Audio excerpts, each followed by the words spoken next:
Loi 43. Parler au cœur et aux esprits.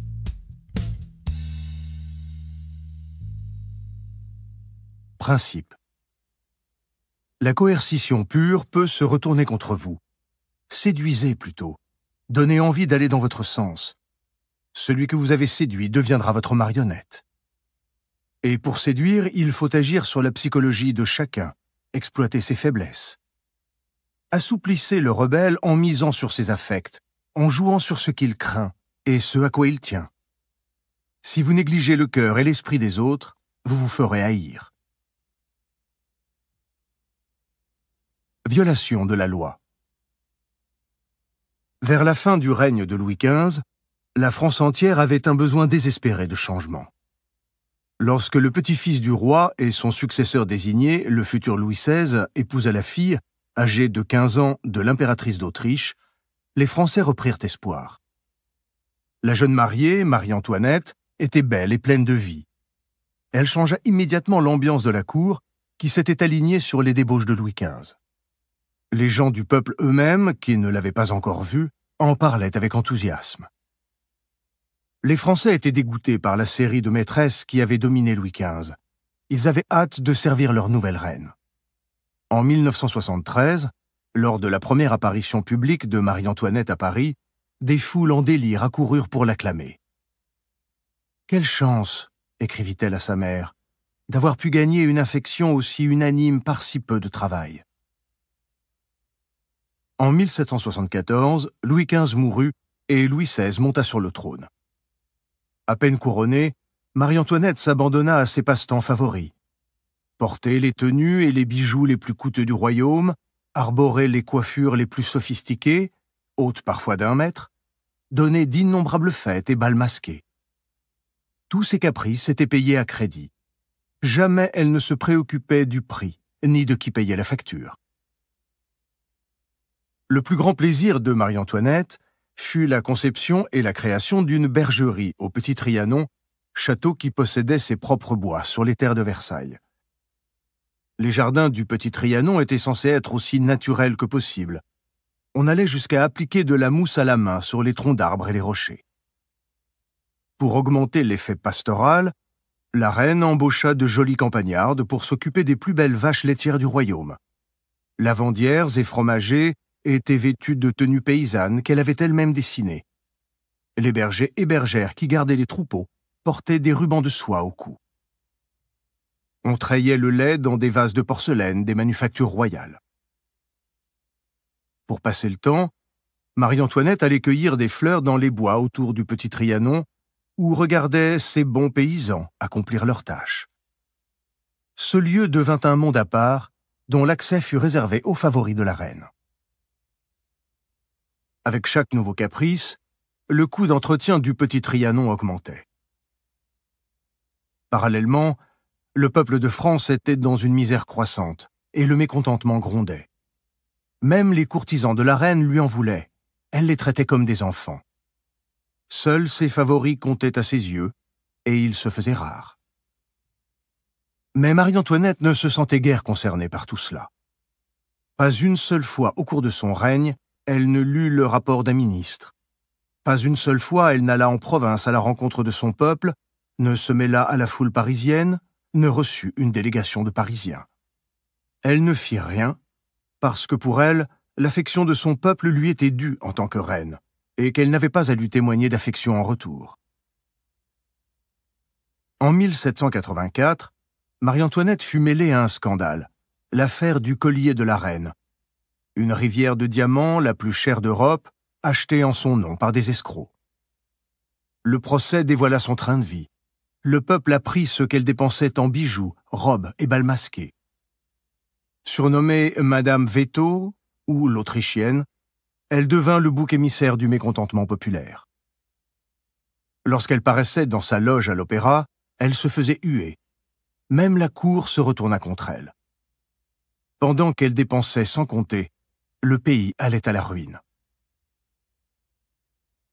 5 ans plus tard, en 1789, c'était la Révolution. La reine ne s'inquiéta guère.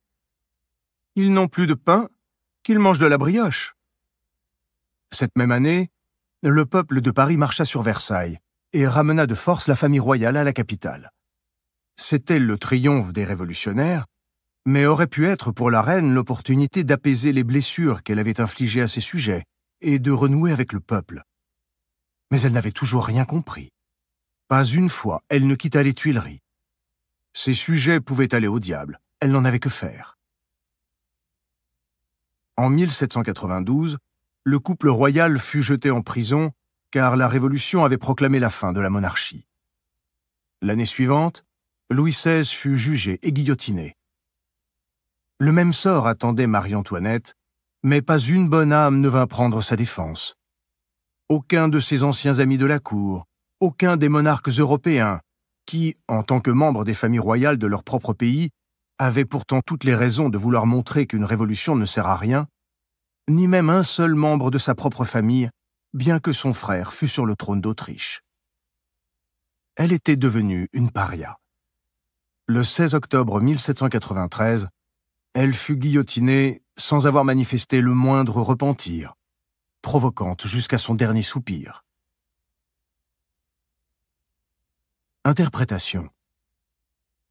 Très tôt, Marie-Antoinette eut une attitude des plus dangereuses. Certes, en tant que jeune princesse d'Autriche, elle avait été flattée et cajolée. En qualité de future reine de France, elle était le centre de toutes les attentions. Mais jamais elle n'apprit à charmer ni à plaire, encore moins à se mettre à l'écoute du cœur de ses sujets.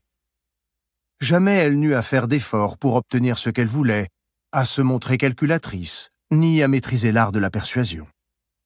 Et comme n'importe quel enfant gâté dès son plus jeune âge, elle devint un monstre d'égoïsme.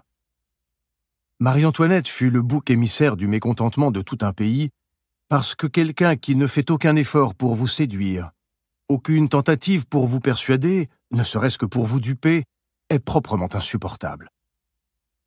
Mais n'allez pas imaginer qu'elle est d'un autre âge, ni que ce genre de personnalité est rare. Au contraire, il est plus répandu aujourd'hui que jamais. Ces gens-là vivent dans une sorte de bulle. On dirait qu'ils sont nés rois et reines et que tout leur est dû.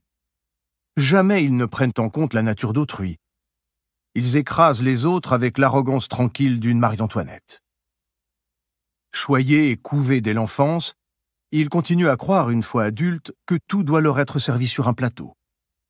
Sûrs de leur charme, ils ne déploient aucun effort pour séduire, ni persuader en douceur. En matière de pouvoir, une telle attitude est désastreuse. Vous devez en permanence être attentif aux personnes qui vous entourent, évaluer leur psychologie et adapter votre attitude à chacun. Cela demande de l'énergie et du doigté. Plus vous êtes haut placé, plus il faut vous maintenir en harmonie avec les cœurs et les esprits de vos subordonnés. Ils constituent votre base, le soutien qui vous maintient au pinacle. Sans cette base, votre pouvoir finira par se déliter, et au moindre revers de fortune, vos inférieurs se délecteront de vous voir tomber. Respect de la loi. En l'an 225 de notre ère, Zhuge Liang, grand stratège chinois et premier ministre du roi de Chu, était dans une situation délicate. Le royaume de Wei projetait une attaque contre Chu depuis le nord. Plus dangereux encore, Wei s'était allié avec les États barbares du sud de Chu, conduits par le roi Meng Huo. Zhuge Liang devait gérer cette deuxième menace venue du sud avant d'en découdre avec Wei, au nord.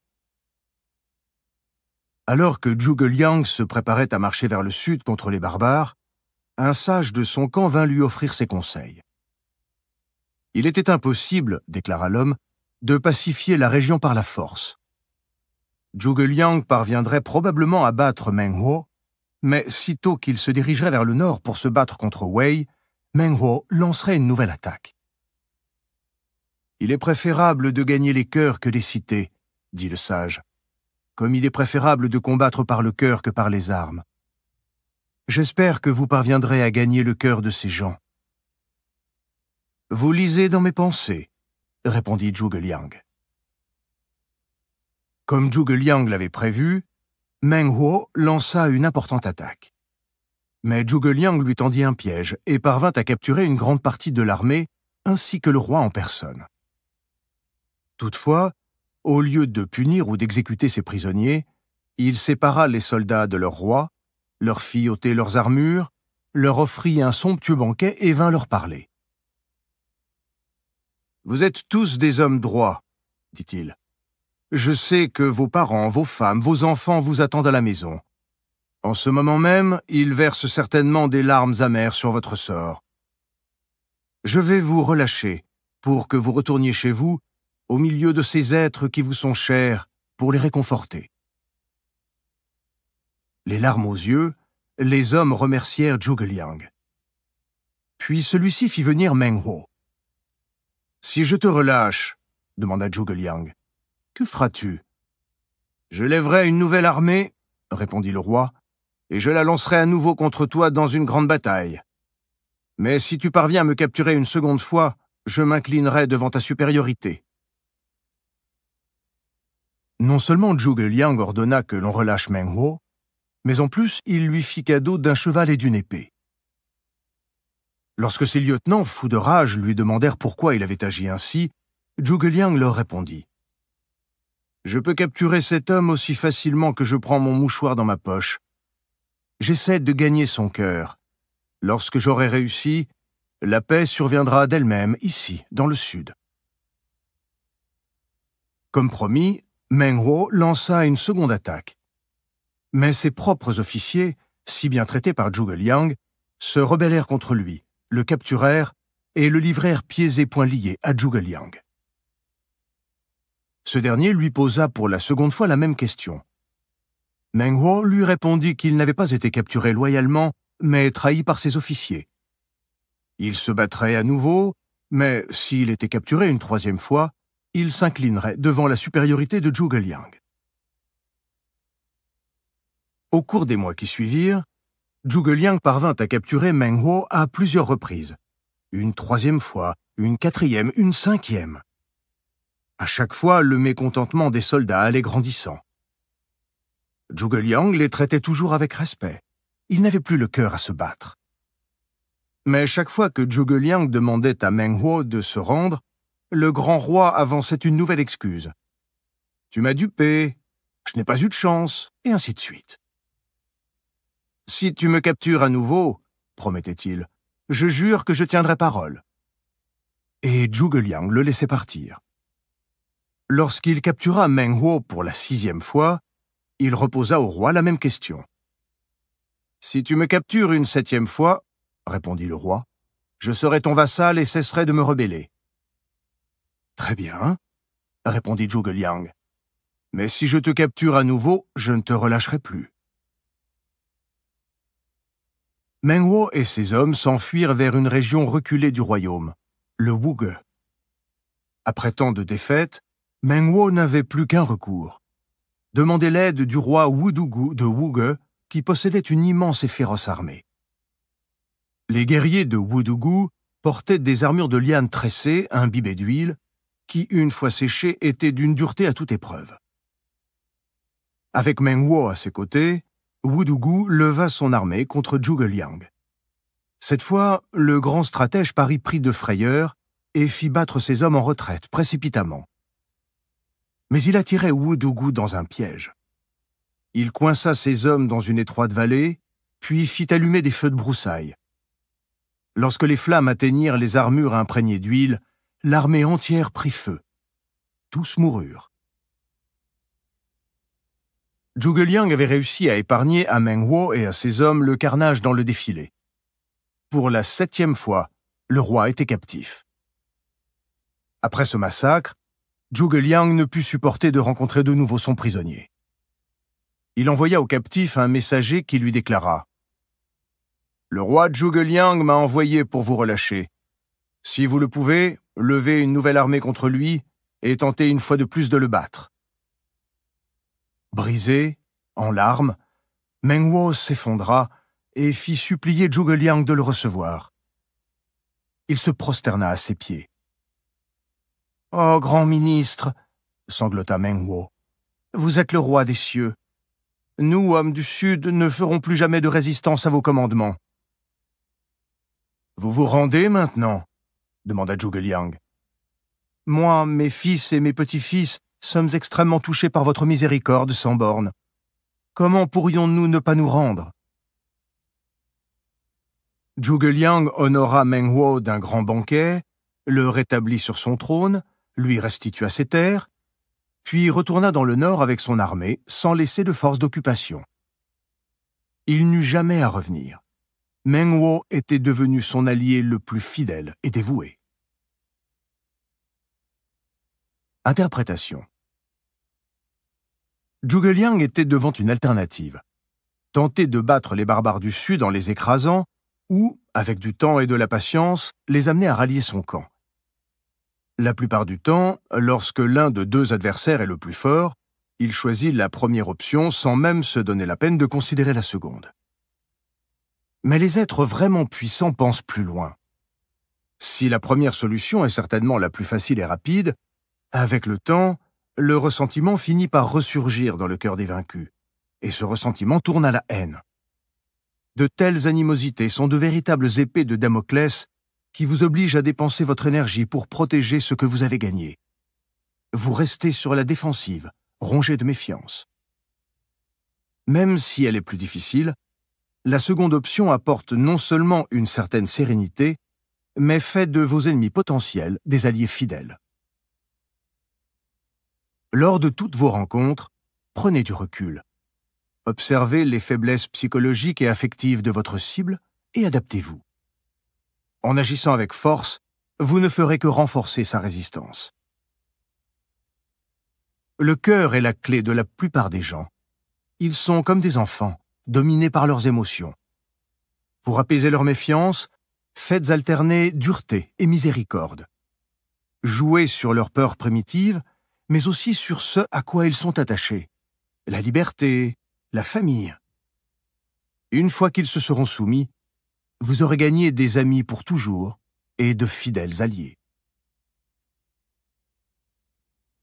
Les gouvernements ne considéraient les hommes que comme une masse, mais nos hommes uniques n'étaient pas des formations, mais des individus.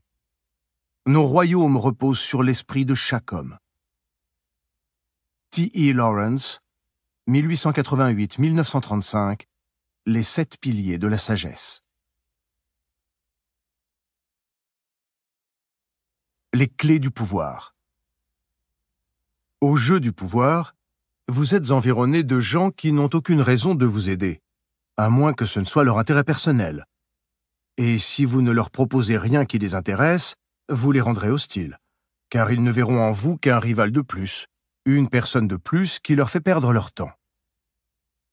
Ceux qui parviennent à vaincre ce cynisme sont ceux qui savent trouver les clés qui vont ouvrir le cœur et l'esprit d'un inconnu afin de l'entraîner dans leur camp, ou, si nécessaire, de l'amadouer avant le coup de grâce. Mais la plupart n'apprennent jamais cet aspect-là du jeu. À leur première rencontre avec quelqu'un, au lieu de prendre le temps de l'observer pour voir ce que cette personne a d'unique, ils parlent d'eux-mêmes, pressés d'imposer leur volonté, leurs opinions. Ils argumentent, ils fanfaronnent, ils font étalage de leur pouvoir, ignorant sans doute qu'ils sont en train de se créer un ennemi qui leur résistera. Car il n'y a rien de pire que de se sentir ignoré dans son individualité, sa personnalité la plus profonde. Il en reste un ressentiment tenace, comme si on vous avait dénié toute vie. Souvenez-vous, la clé de la persuasion est d'amadouer les gens et de les soumettre en douceur. Usez d'une double approche. Jouez et sur leurs émotions et sur leurs faiblesses intellectuelles. Soyez attentifs à ce qui les distingue de tous les autres, leur personnalité propre, et à ce qui en eux est universel, leurs réactions effectives. Faites jouer ces ressorts primaires que sont l'amour, la haine, la jalousie. Une fois que vous les aurez touchés, votre cible baissera sa garde et deviendra plus sensible à vos approches de séduction. Zhuge Liang voulait dissuader un important général d'un royaume voisin de faire alliance avec Cao Cao, l'ennemi que Liang redoutait. Au lieu d'évoquer la cruauté de Cao Cao, sa dépravation, il laissa simplement entendre que Cao Cao avait des vues sur la jeune et jolie femme du général. Ce dernier fut pris aux tripes. Zhuge Liang avait gagné un allié. De même, Mao Zedong parlait le langage du peuple et savait toucher la corde sensible. Bien qu'érudit, il usait dans ses discours de métaphores simples, exprimant les angoisses les plus profondes de son auditoire et l'incitant à crier sa frustration dans les réunions publiques. Au lieu d'argumenter sur des points précis d'un programme, il décrivait son impact le plus concret sur la vie des gens. N'allez pas croire que cela ne fonctionne qu'avec les illettrés et les analphabètes. Cela vaut pour tout le monde. Nous sommes tous mortels. Nous avons en commun le même terrible destin et tous nous brûlons d'aimer et d'être aimés. Touchez ces cordes-là et vous gagnerez les cœurs. Le meilleur moyen d'y parvenir est l'électrochoc. Ainsi, Zhuge Liang, qui nourrit puis relâcha des prisonniers qui s'attendaient au pire. En les secouant jusqu'au tréfonds, il adoucit leur cœur.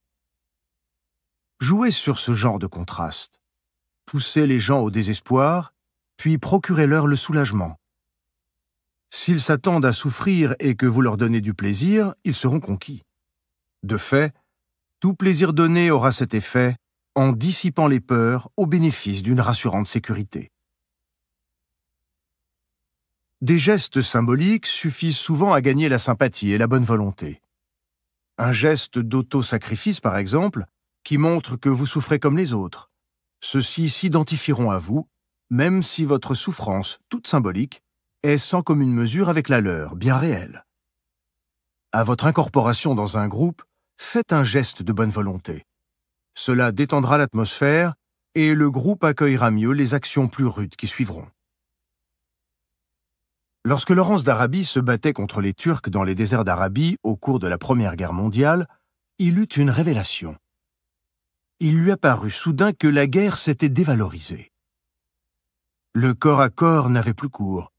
Le soldat était devenu de la chair à canon, réduit à obéir comme un pion sans âme. Laurence voulait revenir à l'héroïsme d'antan. Pour lui, l'âme de chaque soldat était un royaume à conquérir. Un soldat motivé, psychologiquement investi dans la lutte, se bat plus dur et de façon plus créative qu'un simple pantin. L'intuition de Laurence est encore plus vraie dans le monde d'aujourd'hui, où tant d'entre nous se sentent aliénés, anonymes, méfiants envers l'autorité, ce qui rend les jeux de pouvoir et les démonstrations de force encore plus contre-productifs et dangereux. Au lieu de manipuler des pions sans âme, faites en sorte que vos partisans se sentent pleinement engagés dans votre lutte. Non seulement cela vous rendra la tâche plus facile, mais cela vous donnera la liberté de les duper plus aisément. Pour ce faire, il vous faudra prendre en compte la personnalité de chacun. Ne soyez pas assez bête pour croire que ce qui marche avec l'un marchera forcément avec un autre. Pour trouver la clé de leur motivation, commencez par mettre les gens à l'aise. Faites-les parler de ce qu'ils aiment, de ce qu'ils n'aiment pas. Vous ne les manipulerez que mieux. Un truc infaillible pour inspirer confiance, montrez aux gens, de la façon la plus simple possible, ce qu'ils ont à y gagner. L'intérêt personnel est la motivation la plus forte entre toutes. Une belle cause peut séduire les esprits, mais une fois la première vague d'enthousiasme retombée, l'intérêt mollit, à moins qu'il n'y ait la perspective d'un véritable gain. L'intérêt personnel, voilà une fondation solide. Les plus belles causes cachent sous un noble vernis les intérêts personnels les plus implacables. La cause séduit, mais c'est l'intérêt personnel qui fidélise. Les plus aptes à toucher les masses sont souvent des artistes, des intellectuels, des poètes. C'est parce que les idées se communiquent mieux par les métaphores et les images. Vous avez donc tout intérêt à vous garder au moins un artiste ou un intellectuel sous le coude. Les rois avaient toujours quelques grands écrivains dans leur écurie. Frédéric le Grand avait Voltaire, avant qu'il ne se fâche. Napoléon, Goethe. En revanche, Napoléon III, qui se mit à dos Victor Hugo, qui l'exila, se rendit impopulaire et peut-être même précipita sa propre chute. Il est donc dangereux de s'aliéner ceux qui sont dotés d'un fort pouvoir d'expression. Ménagez-les, ils vous serviront. Enfin, apprenez l'utilité du nombre. Plus votre base de soutien est large, plus stable est votre pouvoir. Louis XIV, qui avait compris qu'un seul individu blessé ou en colère peut semer la zizanie, s'assurait la fidélité et l'affection des plus humbles parmi son personnel. De même, gagnez-vous un maximum d'alliés à tous les niveaux. Un jour ou l'autre, vous aurez besoin d'eux. Image, le trou de serrure. L'usage des murs que construisent les gens est de vous maintenir dehors. Ne tentez jamais de les démolir. Derrière ces murs, vous ne trouverez que d'autres murs. Il existe des portes dans ces murs, des portes qui conduisent au cœur et à l'esprit, munies de minuscules trous de serrure. Appliquez-y votre œil, trouvez la clé et la porte du cœur s'ouvrira sans que vous ayez à forcer le passage. Autorité. Si je veux convaincre quelqu'un, la difficulté réside dans la connaissance que j'ai de son cœur pour lui adresser un langage adapté. Par conséquent, celui qui cherche à persuader le monarque doit observer attentivement ce que celui-ci aime et déteste, connaître ses craintes et ses désirs secrets avant de pouvoir conquérir son cœur. Han Feizi, philosophe chinois, IIIe siècle avant Jésus-Christ. A contrario, cette loi ne connaît pas d'exception.